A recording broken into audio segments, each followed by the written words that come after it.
We remain steadfast in our commitment in delivering local news that matters, stories that inspire, enriching the lives of Filipinos in the Philippines and across the globe.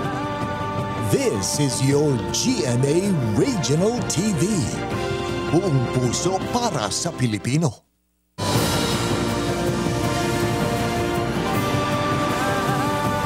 Ini ang GMA Regional TV 1 Western Visayas.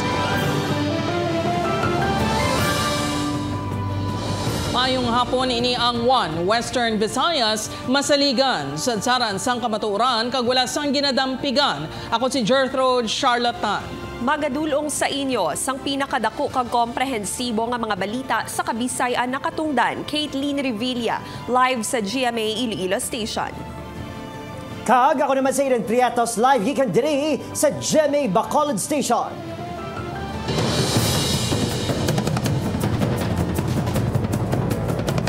Mga kapuso, Antique Governor Rodora Cadiao ginahingyo sa DPWH ang pagserado sang kurbada nga dalan nga ginluntaran sang aksidente sa Hamtik, Antique. Officer in charge sang DPWH 6 ginkwestiyon ang pagbasol sa ahensya na tuhoy sa aksidente. Samtang mga kapuso, dashcam sang bus na recover sang bus company. Apang, hindi na kuno mapuslan. Nakatutok Kim Salinas.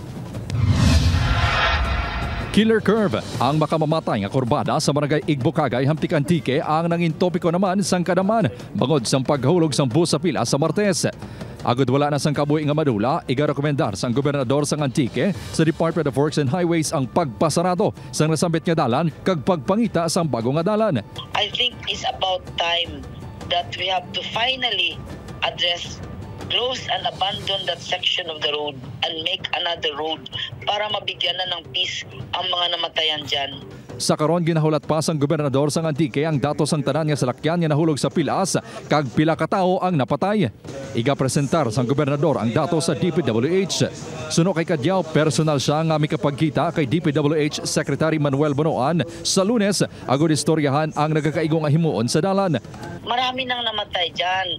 Why is it that they're not addressing this? At ang region, siguro hindi ko alam kung bakit, pero ako hindi na ako makatiis eh.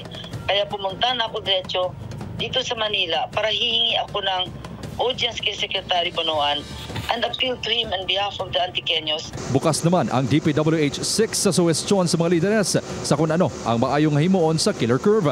Apang ginkwestiyon sang ahensya kung nga daw sa DPWH lang ginabasol ang natabo nga aksidente.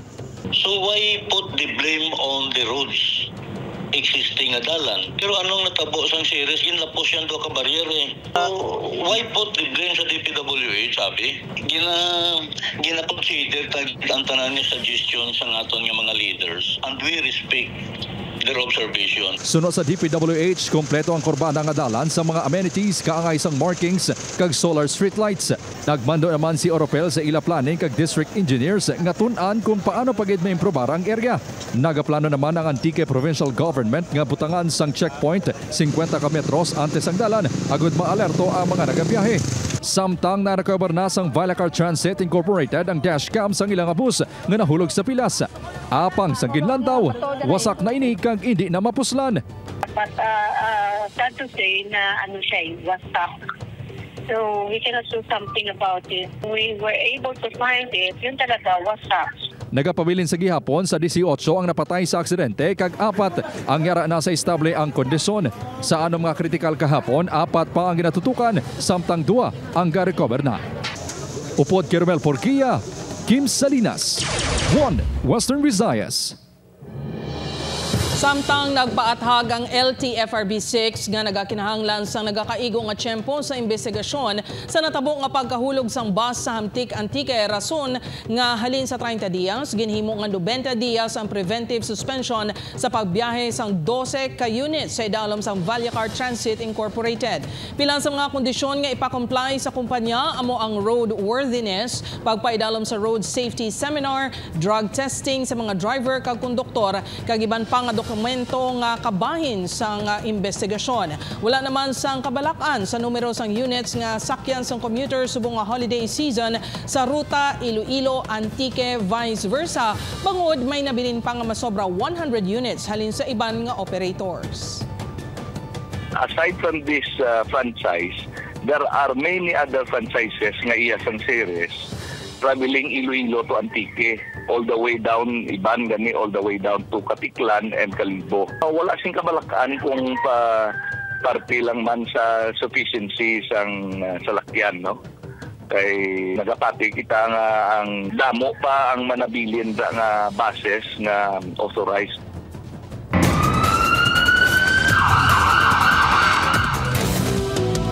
Kag makapuso sa iban pag-inyabang balita, bakulod nun reggae artist patay sang magtabog sa ginasakyan niya motorsiklo kag nalasakan sang truck. Yaring balita nga atong gintutukan. Sa sining live video, masinadyaho niya nag-happy-happy ang reggae artist kag sikat nga bokalista nga si Juan Manuel Baldo. Ukon mas kilala kay Kokoy Baldo, upod ang iyang mga suod nga abyan sa Barangay 10. Ginibisita ni Baldo ng iaabyan ni Zeruel Desma nga madugay na sining wala nakita.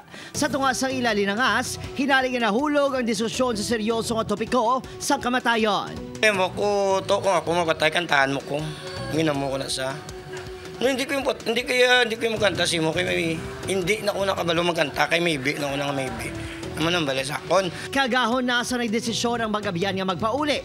Apang isa kabalain nga balita ang nagpukaw sa abyan ni Kokoy. Santos sa report sa Police Station 3, nag-overtake ang biktima nga si Kokoy Baldo sa ginasundan sini nga pick-up kag truck nga may karga nga tubo sa kurbada nga bahin sa Circumferential Road sa Barangay Mandalagan pasado alauna sa kagahon. Nagtabog inisi ang motor kag nalasakan sang truck. Ang biktima ang mapauli kung taning sa balay sini sa Barangay Sefania nga malapit na sa natabuan sa aksidente. Pagtumba niya nagtabog si ang lawas ni Kokoy kag dikto nag-contact kaya sa tracking sa buli nga bumas ang tracking nalapakan gid ang iyang ulo ag medyo dugin drag pa ang ulo pila pa ka distance. Ang lugar ang makabig accident prone area. Kung ma-notice ninyo is double yellow line. So dapat wala ginatani may overtake according na sa aton nga layi sa dalan. Ginkusuriya sa kapulisan ang driver sang truck si Benny Flor sa Bago City. Pag-ako sini, wala sini na deparahan nga nalasakan ang motorista kag naguyuran pa ang lawas. Wala ko man sa kanina batyagan, kag wala ko man sa makita. Ang pick-up nga nagasunod sa akon, ang motor nagambal, nga niya to, na may nalapakan ka.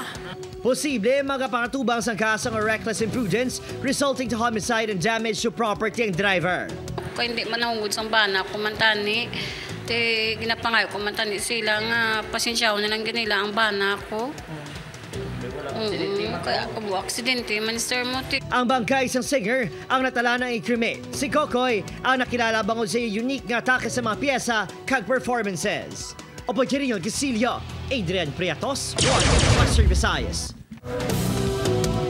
Anay Seaman, dakop sa buy-bust operation sa Banwa sang Oton. Samtang masobra 4 milyones pesos nga balor sang droga na kuha sa high-value individual sa distrito sang Arevalo, Iloilo City. Si John Sala nakatutok.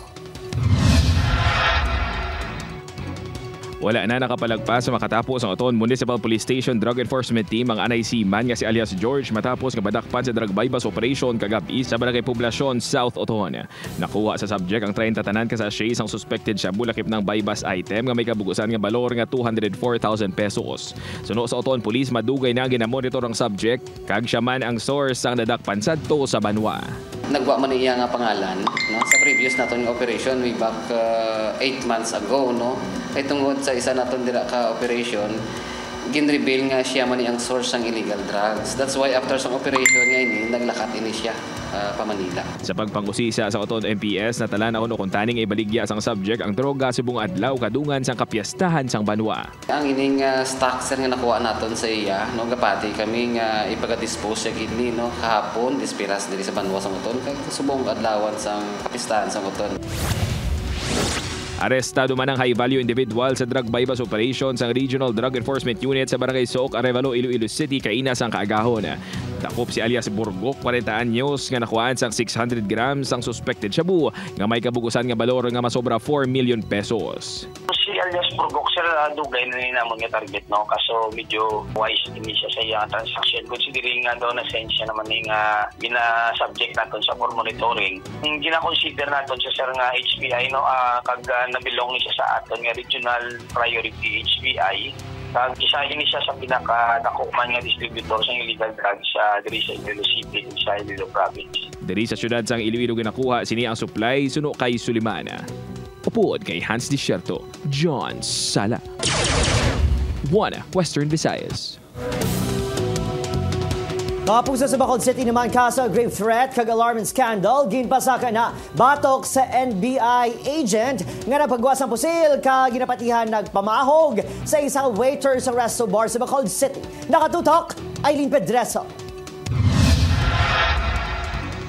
Bisan pa nagpangayo na sang pasaylo, natigayong gihapon nga mapasakaan sang kaso nga grave threat kag alarm scandal ang NBI agent nga si Jana Navales. Si Navales ang nakuhaan sa CCTV nga nagpagwas ng iya pusil kag ginapahayag nagpamahog sa waiter sa isa ka resto bar sa Bacolod City. Nagwa sa investigasyon sang kapulisan nga nakita nga ginkak ni Navales ang ginauyatan nga armas samtang ginkompronta ang waiter nga si John Carlo Hison sa ginapangita ang nabilin nga cellphone kag jacket. Pwede ni sa mapiansahan o depende pa man sa reply sa court ipadalan pa man sa sumo no. Let the court decide na lang. Madumduman nga gindisarmahan si Navales kang nag-imbestigar naman ang Internal Affairs Division sang NBI Central Office. Magluwas sa investigasyon sang NBI Bacolod. Panugyan sa kapulisan sa mga nagapadulong sa resto bar kag iban pa nga pampubliko nga ilimnan. Kung pwede kung magkadto sila sa publiko nga lugar sa mga ilimnan nga pagpubliko no, mas maayo nga hindi na lang gid sila magdala sa nila firearms no, para hindi maka cause or maka sa ilang kaugalingon. So lihing update, wala na nakabalik sa trabaho si Hison. Samtang on leave naman ang NBI agent. Upod Gerwal Bangkoy, Aileen Pedraso, 1 Western Visayas.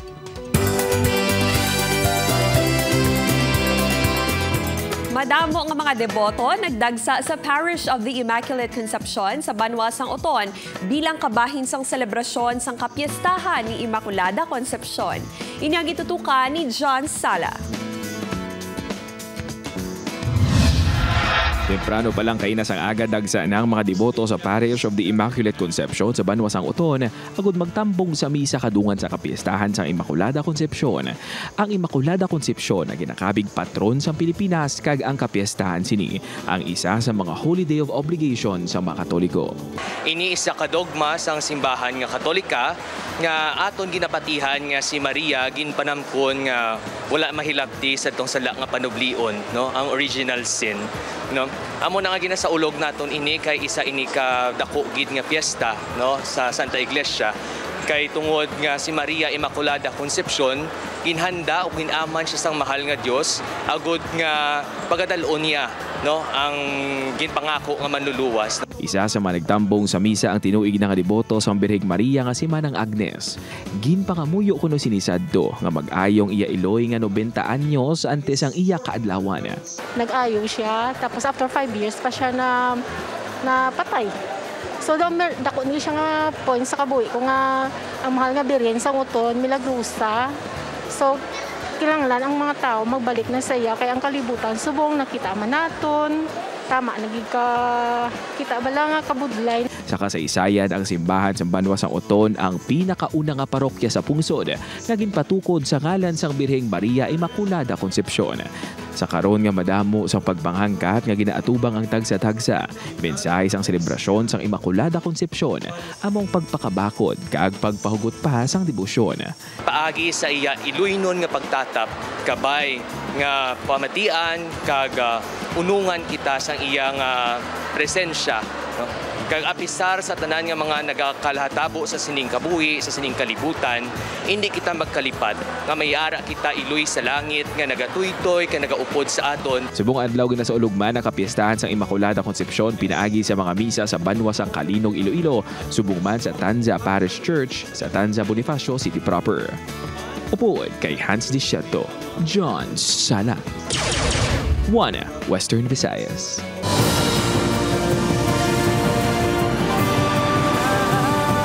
Ini ang GMA Regional TV 1 Western Visayas. Mga kapuso, mining exploration sa Pan de Azucar sa Concepcion, Iloilo, ginaimbestigaran sa Iloilo Provincial Government. Si Tess Ordales nakatutok. Ginaimbestiga na sa Iloilo Provincial Government ang ginapahayag mining exploration sa Pan de Azucar, partikular sa lugar sakop sa Barangay Tambaliza, kag Talatuan sa Concepcion, Iloilo. Suno sa Provincial Government Environment and Natural Resources Office, mismo mga residente ang nag-report sa Talatapan kag nagpahayag sang pagkahangawa sa ginahimong drilling sa duta kung sa ring ginakuha ang samples ng pairalom sa test agud mahibaluan kung may presensya sang mineral sa lugar. Nagpadala sang ilang information nga mapunta sila sang public consultation or public hearing kontra sa amo niya sa isa exploration nga katabo daw sa ilang isla. Di pagbaton sang documents, na surprise kami nga may ara gali. Naghatag sang documents sa opisina namon. That's where we investigated. Nag-due diligence research kami. Disyembre 7, personal nga nagpadulong sa lugar ang PGenro po ng MGB kagiyang biyagod magpatigayon sa inspeksyon. Ang exploration una pa lang stage sa operasyon nga pagasundan sa development, operation o construction kag rehabilitation suno kay Boyko. Pagako ni Boyko pating gobernador wala nakahibalo tungod wala mag-agi sa Iloilo LGU ang pagproseso sang permit. He does not like the idea of being bypassed. No, that's why ang isa sila is we're gathering all data possible na pwede namon mag-gather and reactions so that we can make a strong position and support the governor in his move. Gusto niya maintindihan and he wants to propose a policy change. Sa dokumento halin sa MGB na hibaluan ng 1997 sa nag-apply sa application para sa Mineral Production Sharing Agreement ang kumpanya. 1999 sa ganiyang napirmahan kag 2000 sa ginrehistro sa Mines Registry. Ang MGB sang DNR Central Office among naghatag sa MPSA, isa ka dokumento nga ginahatag sa kontraktor bilang pahanugot sa mining operation. Tungod may direktang reklamo sa mga residente, mabulig ang Iloilo Provincial Government para sa public consultation agud pamatian ng sentimiento sang mga residente. Ang gusto namon ibulig sa mga kabaranggayan to make them understand kung anong mga possible effects. The governor is against siya activity, especially why siya makonsulta. Ginatinghuan pa sang GMA Regional TV nga makuhaan sang bahin ng DNR kag mining company pero wala pa sila sang opisyal nga pahayag. Tess Ordales, One Western Visayas. Ari balantayan, balatian nga mild lung infection o kung ginatawag nga walking pneumonia, ginamonitor na sa Negros Occidental apesar wala pa sang may na-detect nga kaso sa probinsya. Nakatutok kay Eileen Pedreso. Matapos ginanunsyo sa Department of Health na 4 kakumpirmado nga kaso sa walking pneumonia ang na-record sa pungsod. Luyag ni Negros Occidental Governor Eugenio C. Lacson na mangin alerto ang probinsya sa posibilidad nga maglaptang na sambit nga sakit. It hasn't been determined yet, no? Even our DOH has not confirmed that there is walking pneumonia here, no? But just the same, we have to monitor this. Gani sa tion nga irekomenda sa DOH ang liwat nga paggamit kag pagsuksok sang face mask. Nagpahayag ang gobernador nga magasuporta ini. Kangay na lang sa Iloy nga si Josephine kag estudyante nga si Cristel nga hindi madula sa ila panggawi ang pagsuksok sang face mask. Kaya sa akon para lang bala medyo malikaw man ko sa tawag nga mga mabalatian kati ako nga dan may hapo ko dali ko maanas ang sakit. For safetyness, balamis. Kung may example, kung may mga communicable disease nga mahaklo mo bala dayon, at least si ikaw ya safe ka. Mabudlay man kuno, apang mas maayo na ini, kesa nga mag-anto sa simon kag ubo. Upod Kerwa Banggoy, Eileen Pedreso, One Western Visayas. 100% na nga handa ang Pasig City LGU bilang host sang 18th National Scout Jamboree nga hiwaton umpisa Disyembre 11 tubtob 17.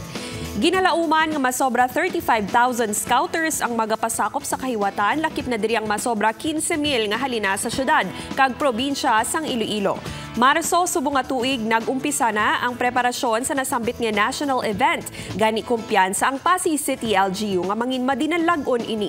Preparado na ang camping site, accommodation para sa delegates. Subong man ang mga medical kag security personnel nga magabantay sa tion sang emerhensya. Tinutuyo sang jamboree nga mas mahanas ang scouter sa patag sang pisikal, intelektual kag emosyonal nga aspeto agud mangin aktibo nga miyembro sang komunidad.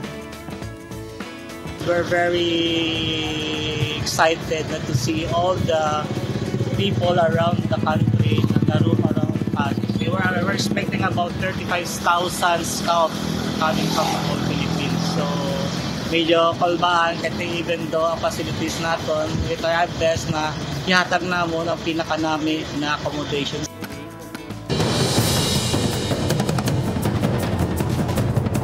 Pila ka mga residente sang Alta-Tierra Village sa Haro, Iloilo City nagakabalaka sa mga nagalaylay nga kuryente kag nagahilay nga poste. Ini ang gintutukan ni Kim Salinas live sa Alta-Tierra Village sa Haro, Iloilo City. Kim?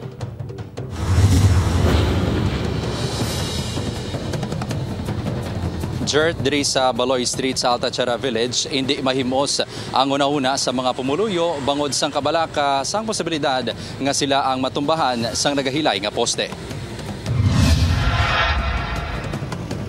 Duha na kasimana nga nagakahangawa ang pila ka mga pumuluyo sa Baloy Street, Alta-Tierra Village, Haro, Iloilo City bangod sa nagalaylay nga kuryente kag nagahilay nga poste. Sunod sa ila, nakulbaan sila sa dagsa kapaglabay sa lugar kay basi mataymingan nga matumbahan sila ka poste. Tama gid ka delikado sir, way taman na pangayo og matumba nati.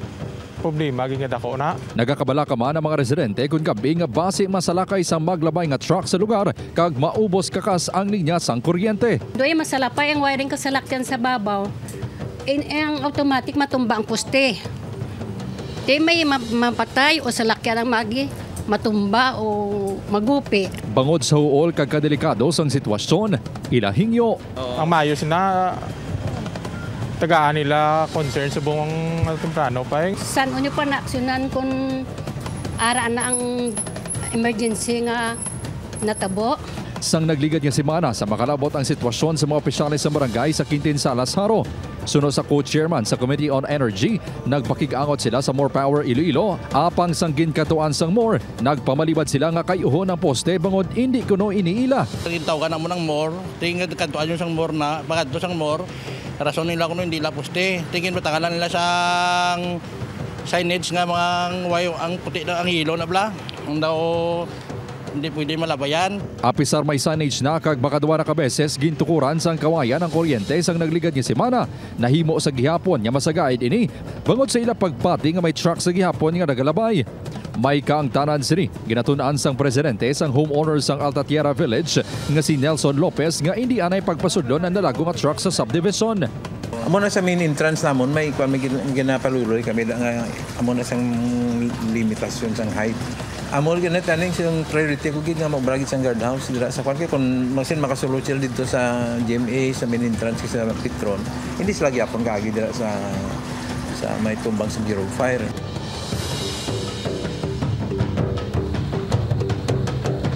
Jert, padayon pasubong nga ginahibalo sang presidente sang Homeowners Association sang Alta-Tierra Village ang tagiya sang nagahilay ang poste. Gintuad man sang presidente nga ginabanta 15 tubtob 20 pa ka mga nagahilay nga poste sa village ang ila ginatingwaan nga makayo. Jert? Adamo gid nga salamat, Kim Salinas.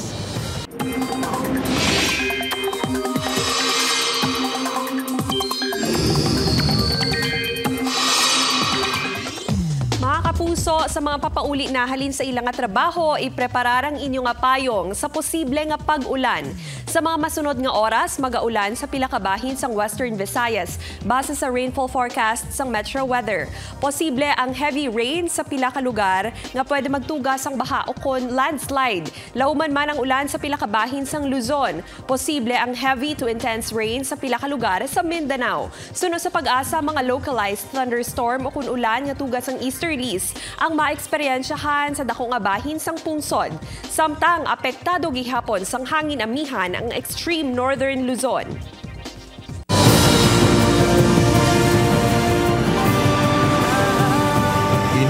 GMA Regional TV 1 Western Visayas.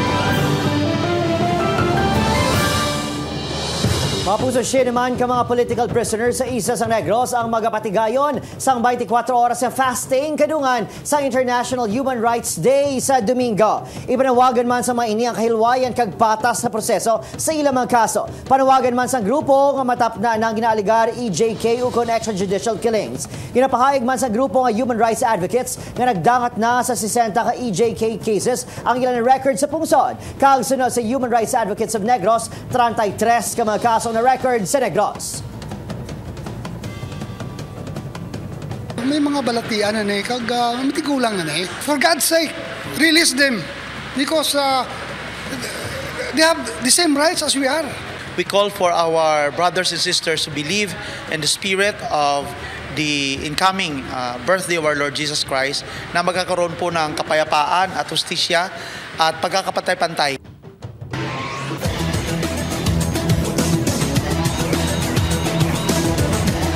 Na mga kapuso, sa sigurado mainit nga hampang sa second game sang finals ng NCAA Season 99 Men's Basketball sa tunga sang Mapua Cardinals kag San Beda Red Lions. Sa Domingo na ina, alas 2 ng hapon nga malantaw live sa GMA, GTV kag sa live streaming sa YouTube kag Facebook pages sang NCAA Philippines. Nakuha man sa Mapua Cardinals ang kadalagan sa first game sang best of 3 series sa finals. Apang desidido ang San Beda Red Lions nga makabawi sa Game 2 kag mapalawig pang serye sa Game 3. Madepensahan ay han sa Mapua Cardinals ang iladaog kag mas-sweep ang finals so kung mag-step up pa ang player sang San Beda Red Lions para sa chance nga makakuha sang kampyonato sa buong season. Ina ang bantayan mga kapuso.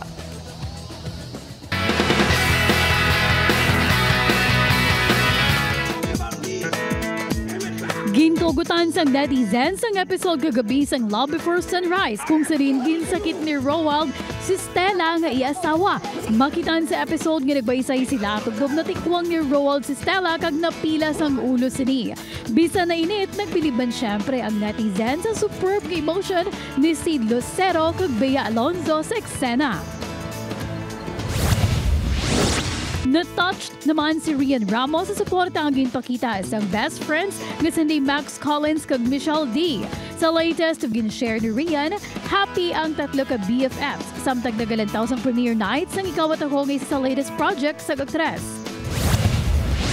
Samtang yari naman ang mga eksena nga di mo dapat mamiss sa Black Rider. Joan pagalagson ni Calvin. Malaing nga plano'y Zasha nga pagsurog sa illegal settlers matigayon bala. Romana kag Black Rider makitay na. Ina kagiban pa nga maaksyon mo eksena bantayan sa Black Rider. Sa GMA Talibabad pagkatapos ng 24 oras. Mga kapuso, 17 days na lang, Pasko na. Kag sa aton mga kapuso diri sa Western Visayas, kag subong man sa aton mga kapuso abroad, madamo ginasalamat sa padayon nga pagtutok. Ako si Idan Priatos. Kapuso, mag-isa kita kag hibaluon ng mga balita tungod local news matters. Ako si Caitlin Revilla. Kag ako si Jethro Charlatan, ini ang One Western Visayas. Bugos nga puwersa para sa mas dako nga misyon kag mas masangkad nga pagserbisyo sa pungsod. Blessing ko ngayong Pasko.